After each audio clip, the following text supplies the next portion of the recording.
목마른 사슴 쉬는 물을 찾아 헤매이듯이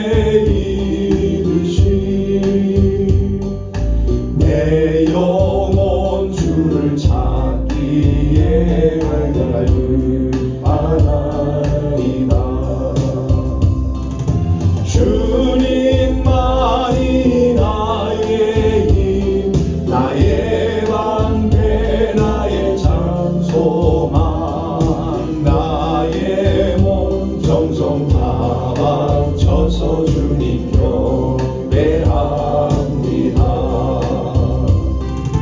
근보다 귀한 나의 주님, 내게 만족 주신 주님만이 나의 기쁨 또한 나의 찬도에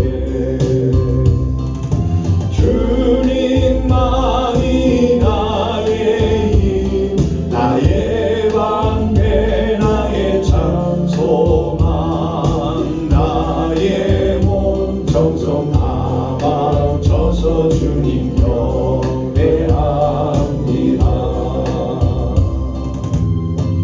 목마른 사슴 쉬네 물을 찾아 헤매이듯이 내 영혼 주를 찾기에 갈급하나이다.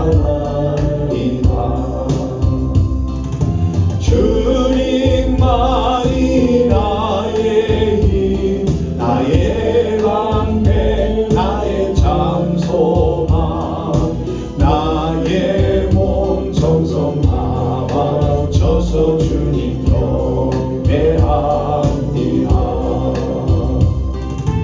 근보다 귀한 나의 주님, 내게 만족 주신 당신만이 나의 기쁨 또한 나의 장소에 주님만이 나의 힘, 나의 방패, 나의 장소만, 나의 몸 정성 다 바쳐서 주님 경배합니다.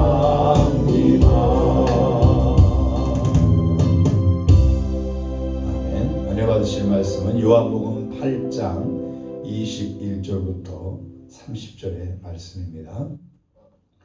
요한복음 8장 21절부터 30절입니다. 다시 이르시되 내가 가리니 너희가 나를 찾다가 너희 죄 가운데서 죽겠고 내가 가는 곳에는 너희가 오지 못하리라. 유대인들이 이르되 그가 말하기를 내가 가는 곳에는 너희가 오지 못하리라 하니 그가 자결하려는가? 예수께서 이르시되 너희는 아래에서 났고 나는 위에서 났으며 너희는 이 세상에 속하였고 나는 이 세상에 속하지 아니하였느니라. 그러므로 내가 너희에게 말하기를 너희가 너희 죄 가운데서 죽으리라 하였노라. 너희가 만일 내가 그인 줄 믿지 아니하면 너희 죄 가운데서 죽으리라. 그들이 말하되 내가 누구냐? 예수께서 이르시되 나는 처음부터 너희에게 말하여 온 자니라. 내가 너희에게 대하여 말하고 판단할 것이 많으나 나를 보내신 이가 참되심에 내가 그에게 들은 그것을 세상에 말하노라 하시되 그들은 아버지를 가리켜 말씀하신 줄을 깨닫지 못하더라. 이에 예수께서 이르시되 너희가 인자를 든 후에 내가 그인 줄을 알고 또 내가 스스로 아무것도 하지 아니하고 오직 아버지께서 가르치신 대로 이런 것을 말하는 줄도 알리라. 나를 보내신 이가 나와 함께 하시도다. 나는 항상 그가 기뻐하시는 일을 행함으로 나를 혼자 두지 아니하셨느니라. 이 말씀을 하심에 많은 사람이 믿더라. 아멘.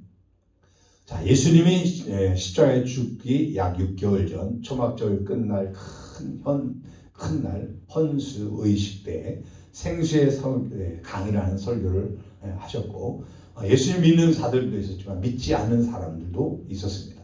무리와 헤어진 예수님이 감난산에 가서 뭐 하셨다고요? 기도하셨다고. 기도하고 아침에 이른 아침에 돌아와 보니까 예루살렘에 많은 무리가 있습니다. 말씀을 들어온 사람도 있고 또 제자들과 또 서기관과 바리새인들이 예수님을 시험하려고 데리고 온 돌을 하나씩 들고 온 무리들도 있었습니다.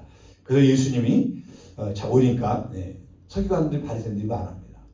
율법에는 이런 가늠한 중에 현장 중에 이 여자를 잡아왔는데 이 여자를 율법에는 돌로 치라는데 당신은 어떻게 하겠느냐. 자, 율법을 계명대로 하면 돌을 쳐 주게 됩니다. 근데 예수님이 항상 무엇을 얘기했습니까? 사랑이라는 것을 얘기했어요. 사랑의 긍휼을 베푸시는 것. 그러니까 사랑도 걸리든가 율법이 걸리든가 둘 중에 하나는 걸려야 된다 이겁니다. 걸리게 할 목적이었죠. 근데 예수님은 아무 말도 안 하시고 땅바닥에 계시면서 글씨를 앉으셔서 글씨 쓰시다가 일어나서 뭐라 하십니까? 너희 중에 죄 없는 자가 돌로 쳐라. 돌을 던져라. 먼저 돌을 던져라. 그랬더니 이 여인을 데리고 돌을 던지려. 그러니까 바리새인과 서기관들의 무리죠. 그러니까 그 무리들이 하나씩 둘씩 돌을 내려놓고 도망을 갔다.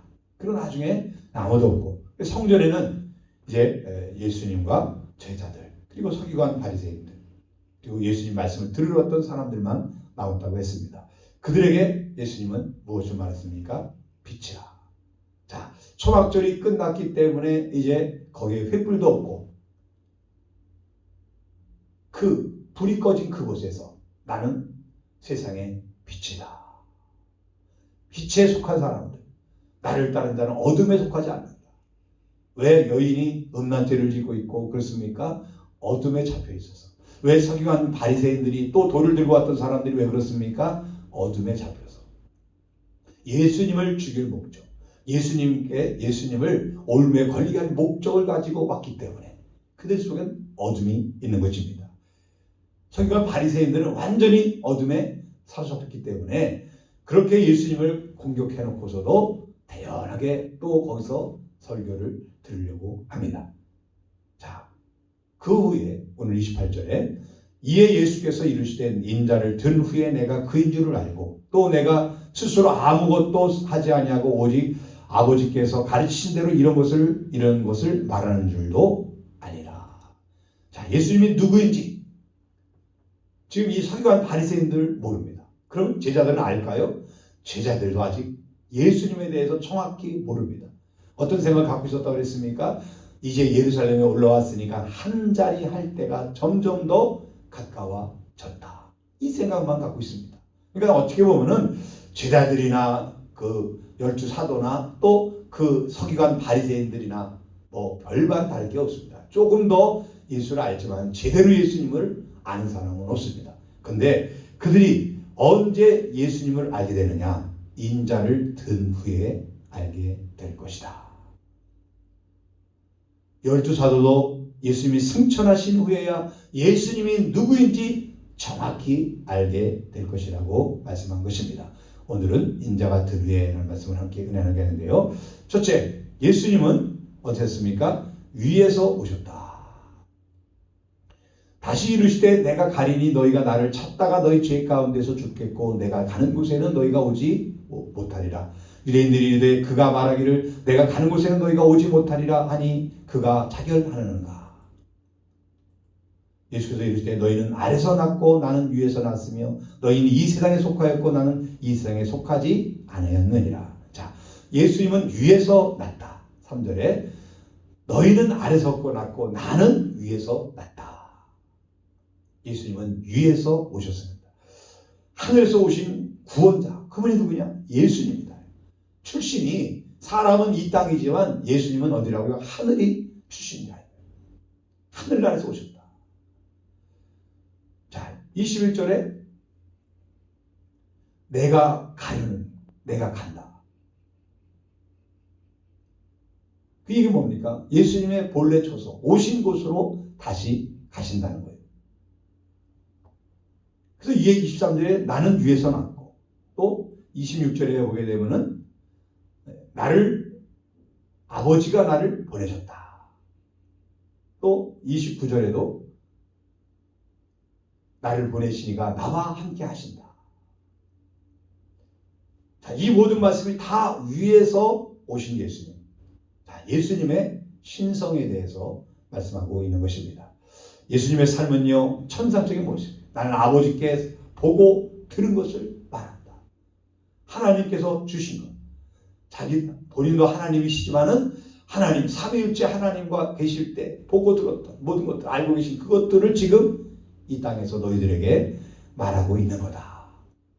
그 29절에 나는 항상 그가 기뻐하신 일을 행한다. 예수님 단독으로 행하신 것이 아니라 삼위일체 하나님이 함께 하시면서 행하신다. 인간의 몸을 입고 오셨기 때문에 그 하나님, 삼위일체 하나님을 기뻐하시는 일을 찾아서 행한다.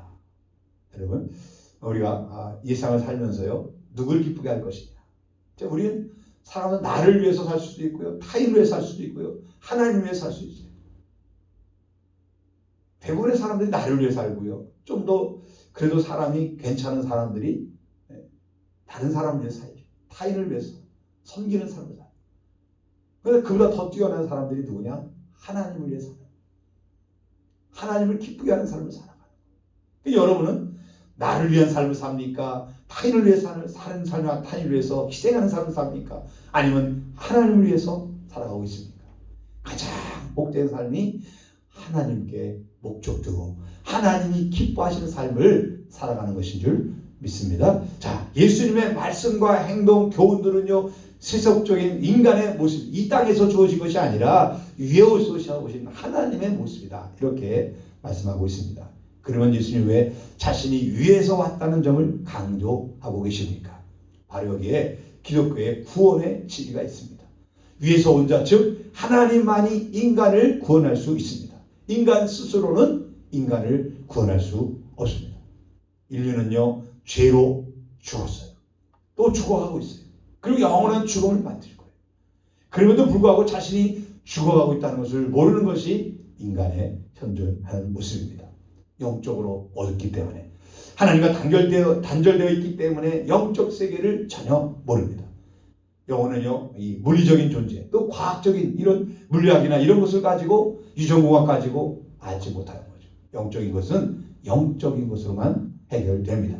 죄로 죽어 있는 인류를 구원할 능력은 위에서 오신 하나님밖에 없어요. 인간 스스로는 아무것도 안 됩니다.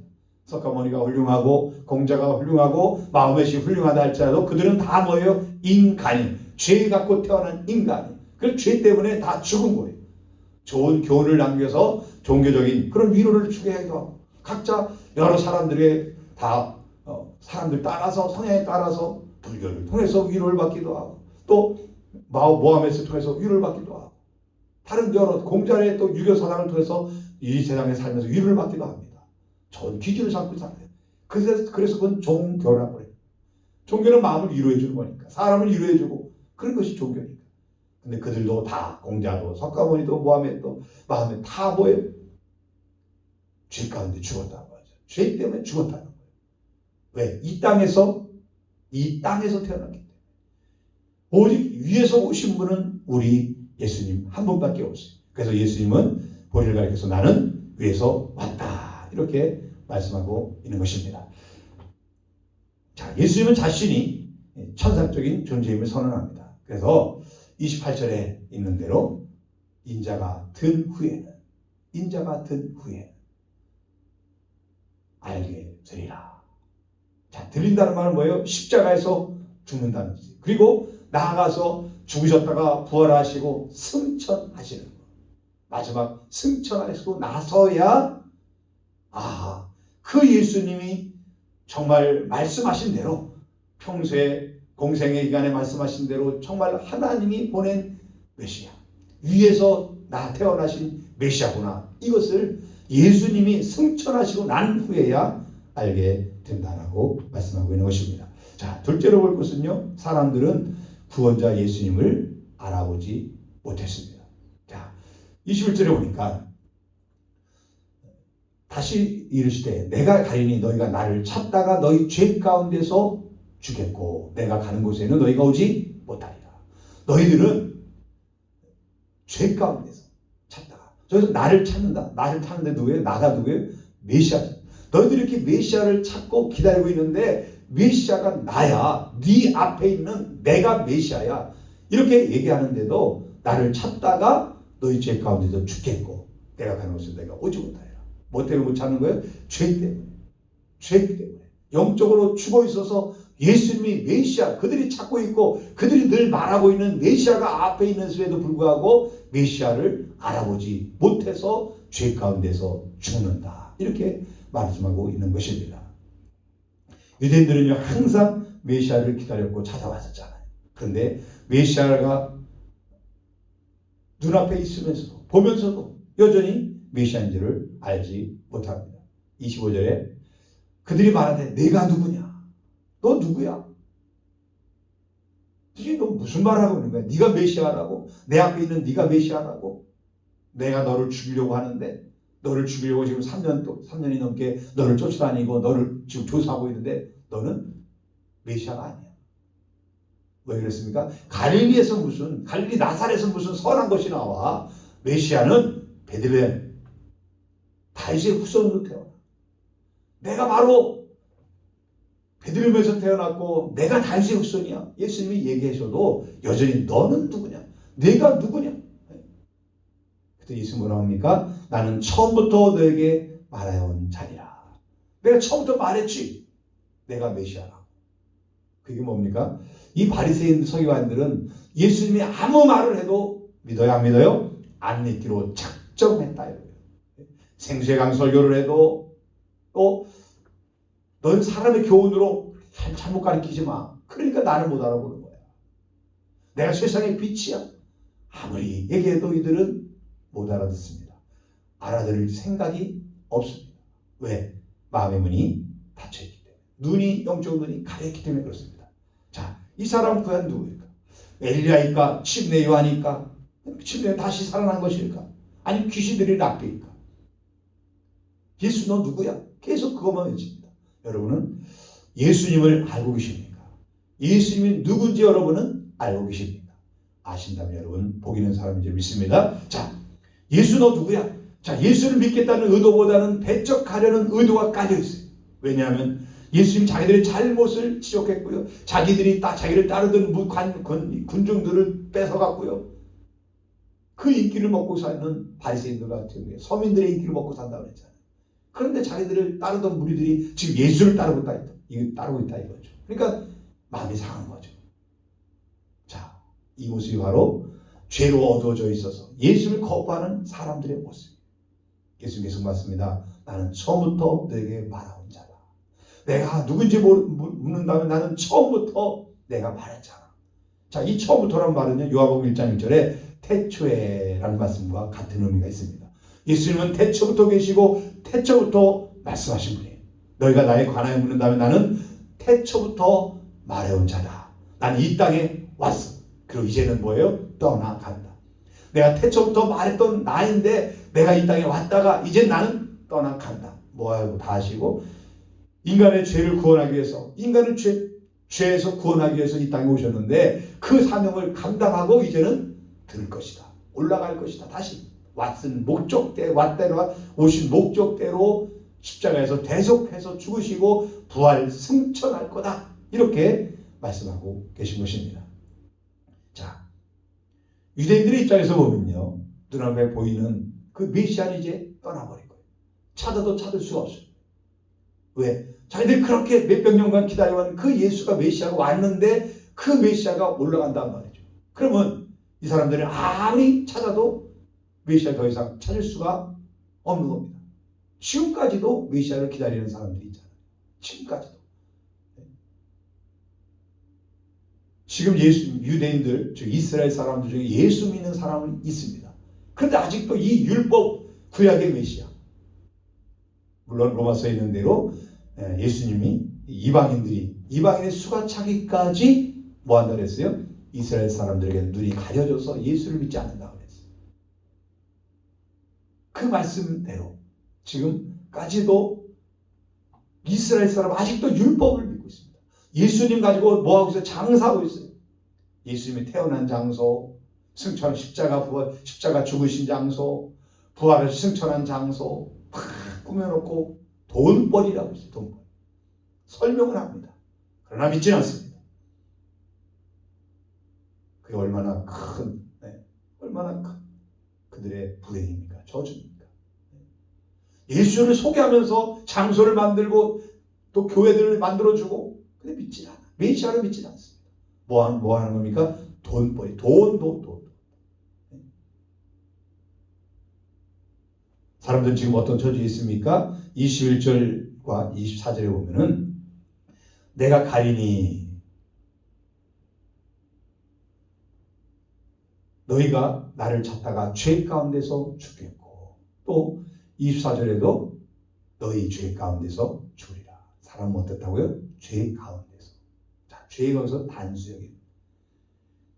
겉으로 드러난 많은 죄악들, 자, 그들이 지었던 죄들, 이런 자범죄, 우리 도덕적인 죄, 이런 죄를 얘기한 것이 아니라 너희가 죄 가운데, 여기는 원죄, 로마서에서 말하는 원죄라는 것.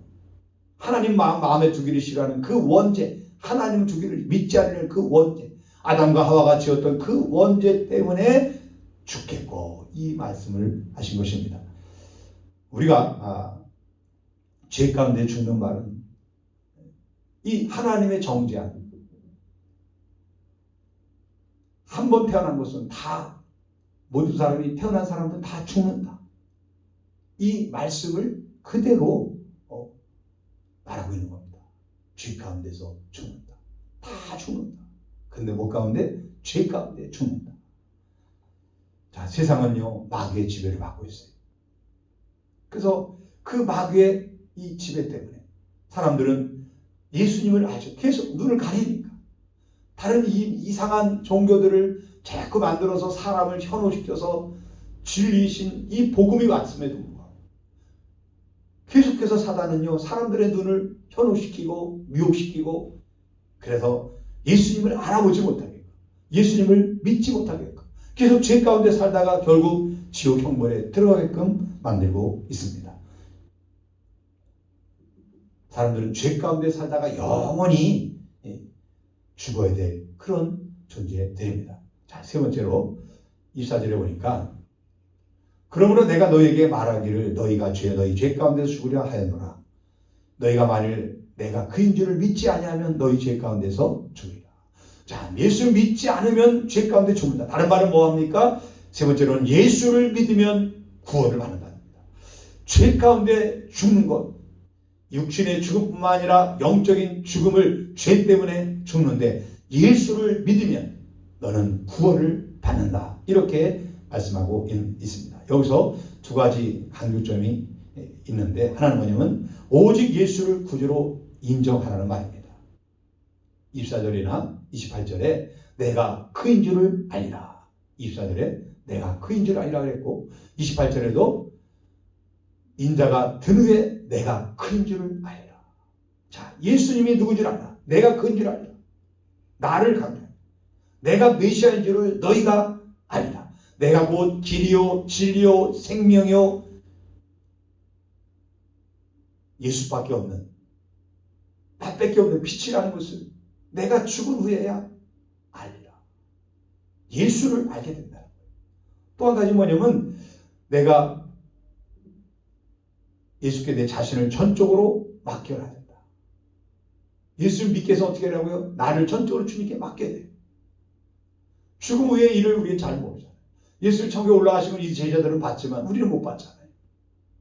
믿음을 갖는, 예수님이 메시아라는 것을, 나를 구원할 분이라는 것을 믿는 거예요. 그 믿음은 어떻게 보면 도박꾼들이 한 판에 모든 것을 걸기 좋아하잖아요. 그래서 집이건 땅이건 현찰이건 가리지 않고 한판 승부에 다 투자하는 것처럼 우리도 예수님께 나 자신을 전적으로 맡긴다는 것이 다 투자하는 거예요. 어떻게 보면 투자하는 거예요. 우리는 천국 가보지 못했잖아요. 그럼 내 인생을 다 주님께 맡기는 거예요. 전 재산, 내 생애를 다 드리는 거예요. 그래서 이 바울이 그런 얘기 했잖아요. 어떻게 보면은 만약에 천국이 없다면 내가 이 세상에서 가장 불쌍한 사람이다. 이 땅은 가장 영광스러운 사람이고 영광의 멸류관이 기다리고 있고 나는 행복한 사람이지만, 혹 그럴 일은 없지만 혹 천국이 없다면 난 이 세상에서 가장 불쌍한 사람이다. 왜요? 자기가 누릴 수 있었던 명예 권세를 예수님 다메섹에서 만나면서 포기했습니다. 승승장구할 수 있었는데 그걸 포기했어요. 결혼도 포기했어요. 편안한 삶을 포기하고 그저 핍박받고 매맞고 도려맞고 죽음의 순간 얼마나 몇 번이나 죽음의 사경을 헤매기도 하고 그렇게 살았어요. 그러다가 뭐 했으면 목이 참수당해서 죽었단 말이죠. 그러면 만약에 천국이 없다면 바울이 내가 이 세상에서 가장 불쌍한 사람이다. 정말 불쌍한 사람이에요. 그러나 천국은 있습니다. 그렇기 때문에 바울이 자기 인생의 모든 것들을 투기꾼들이 도박꾼들이 한판 다 걸어버린 것처럼 자기의 모든 것들을 다 버리고 인생 명예도 권세도 물질도 편안한 삶도 자기 결혼의 그 인간적인 그런 세상적인 행복도 자기 목숨도 다 투자했어요. 왜? 천국이 있다고 믿으니까. 메시아를 믿으니까. 오늘 저와 여러분들은 어떻습니까? 전적으로 하나님께 맡기고 사십니까? 정말 하나님께 전적으로 여러분의 모든 것들을 맡기고 있습니까? 만약 맡기지 못하고 있다면 여러분의 믿음이 지금 변질되어 가고 있는 것입니다. 우리의 모든 것들을 다 맡기고 예수님을 의지하는, 전적으로 의지하는 그런 믿음으로 살아야 될 줄 믿습니다. 자, 말씀을 마무리합니다. 예수님이 위에서부터 오신 분이고 사람들은 죄 가운데 태어나 죄 가운데 살다가 죄 때문에 영원히 죽어야 할 존재입니다. 그래서 사람들은 반드시 예수님을 믿어야 구원을 받습니다. 이 사실을 언제 깨닫고 믿게 된다고요? 28절의 말씀대로 인자가 든 후에야. 예수님이 위에서 오셨으니 다시 위로 올라가신 후, 즉 성령님이 강림하신 후에야 열두 사도뿐만 아니라 모든 인류가 예수님이 누구인지를 알게 되고 믿게 되는 은혜가 임한다는 것입니다. 요한복음 16장 7절 14절에 보니까는 그러나 내가 너에게 실상을 말하노니 내가 떠나가는 것이 너에게 유익이라. 내가 떠나가지 아니하면 보혜사가 너에게로 오시지 아니할 것이요 가면 내가 그를 너에게로 보내리니. 그가 와서 죄에 대하여, 예수님 위해서 오셔서 죄에 대해서, 의에 대해서, 심판에 대하여 세상을 책망하시리라. 죄에 대하여라 하면 그들이 나를 믿지 않는 것이요 의에 대하여라 하면 내가 아버지께로 가니 너희가 다시 나를 보지 못할 것이요 심판에 대하여라 하면 이 세상 임금이 심판을 받았습니다. 내가 아직도 너에게 이룰 것이 많으나 지금은 너희가 감당하지 못할 것이다. 지금 모른다는 거죠. 그러나 진리의 성령이 오시면, 언제 오신다고요? 예수님이 들리신 후에 오시면 그가 너희를 모든 진리 가운데로 인도하시니 그가 스스로 말하지 않고 오직 들은 것을 말하며 장래일을 너에게 알리시리라. 그가 내 영광을 나타내니 내 것을 가지고 너에게 알리시리라. 성부 하나님 삼일체이신 분들은 세 분은 성부 하나님이 예수님에게, 예수님이 성령님에게, 성령님은 성부 하나님, 삼일체 하나님 이 땅에 오시면, 성령 하나님이 이 땅에 오시면, 자, 진리의 성령님은 예수님이 든 후에 승천하시는 이 땅에 임하실 것입니다. 지금 우리는 성령님이 함께하고 있는 시대를 살고 있습니다. 오순절날 임하셨기 때문에, 그래서 성령께서 불신자들에게 임하여 예수님을 믿게 하는 역사를 하고 있습니다. 그래서 우리는 그걸 놓고 기도해야 됩니다. 그리고 성도들에게는 성령 충만을 부어주시기를, 성령이 늘 모여야 된다고 충만해야 된다. 그래야 뭐야죠? 믿음이 변질되지 않아요. 믿음이 흔들리지 않아요. 전적으로 주님께 맡기고 계속해서 살아가는 거예요. 저와 여러분들이 이렇게 성령님이 지금 우리와 임재하거나 임마누엘 함께하는 시대 속에 살고 있는데, 성령을 통해서 예수님을 더 깊이 알고 더 깊은 은혜 속에 들어가고 우리가 기도하고 있는 사람들이 성령의 역사를 통해서 예수님을 믿게 되는 그런 은혜가 있기를 축원합니다. 기도하겠습니다. 사랑의 주님, 감사합니다. 오늘 주어진 하루 속에서 어둠에 매이지 않고 빛이신 주님과 동행함으로 어둠을 빛으로 바꾸는 복된 일들이 일어나게 하여 주시옵소서. 삶에 주어지는 돌들이 걸림돌이 되지 않고 디딤돌이 될 수 있도록 우리의 생각을 전능하신 주님께 초점을 맞추고 살게 하여 주시옵소서. 오늘 우리가 가는 곳 만나는 모든 사람들에게 예수 그리스도의 빛을 반사함으로 하나님께 영광 돌리는 복된 날이 되게 하시고, 오늘도 우리 안에 임재해 계시는 성령님과 동행하는 복된 날이 되도록 역사해 주옵소서. 믿사옵고 예수 그리스도의 이름으로 기도합니다. 아멘. 주여 감사합니다.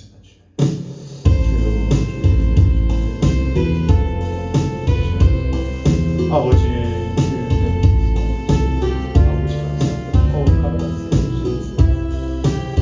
아버지 하나님,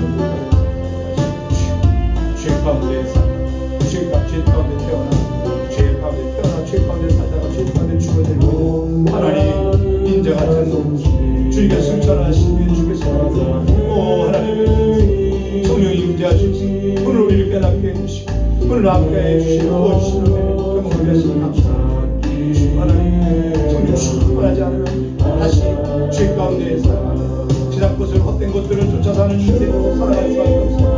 오 주님을 향한 우리의 눈 초점이 하나님의 주님께 향하지 못하고 다시 세상으로 돌아가게 되어 있습니다. 하나님 그렇게 이 어둠 속에서 헤매는 인생 된다면 늘 빛 가운데 거할 수 있도록 성령의 충만한 가운데 성령의 충만함을 유지할 수 있는 복된 삶을 살아가도록 도와주옵소서. 위의 것을 찾고 위의 것을 생각하고 위의 것을 바라보면 그래도 푯대를 향해 달려갔던 바보와 같이 하나님 우리들도 위의 것을 찾고 위의 것을 생각하고 위의 것을 푯대를 향해서 달려가는 인생이 되게 하여 주옵소서. 지난 것들이 우리의 마음속에 다시 자리 잡음으로 인해서 먹고 마시고 의식주 그런 것들을 그의 나라와 그의 은을 구한 것 때문에 하나님 그것들이 우리들을 찾아 우리 마음을 찾아 파고들지 못하도록 하나님 도와주시옵소서. 온전히 주님만을 바라보고 온전히 주님의 영광만을 달려갈 수 있는 그런 우리의 삶이 되도록 하나님이여 축복하여 주시옵소서. 오 주께서 인도하시고 그런 속에서 인도하시고 은총을 베풀어 주옵소서. 하나님 오늘 우리를 베풀어 주시옵소서. 주여 축복하여